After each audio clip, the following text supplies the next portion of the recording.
പ്ലാവില കോട്ടിയ കുമ്പിളിൽ തുമ്പതൻ പൂവുപോലിത്തിരി ഉപ്പുതരിയെടുത്താവി പാറുന്ന പൊടിയരിക്കഞ്ഞിയിൽ തൂവി പതുക്കെ പറയുന്നു മുത്തശ്ശി, ഉപ്പു ചേർത്താലേ രുചിയുള്ളൂ, കഞ്ഞിയിൽ ഉപ്പുതരി വീണലിഞ്ഞു മറഞ്ഞുപോം മട്ടിലെന്നുണ്ണി, നിൻ മുത്തശ്ശിയും നിന്ന നിൽപ്പിലൊരു നാൾ മറഞ്ഞുപോം.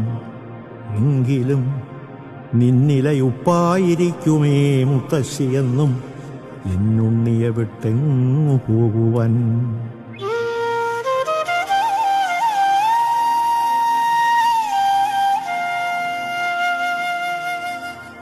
ഉപ്പു ചേർത്താലേ രുചിയുള്ളൂ, കഞ്ഞിയിൽ ഉപ്പുതരി വീണലിഞ്ഞു മറഞ്ഞുപോം മട്ടിലെന്നുണ്ണി, നിൻ മുത്തശ്ശിയും നിന്ന നിൽപ്പിലൊരു നാൾ മറഞ്ഞുപോം.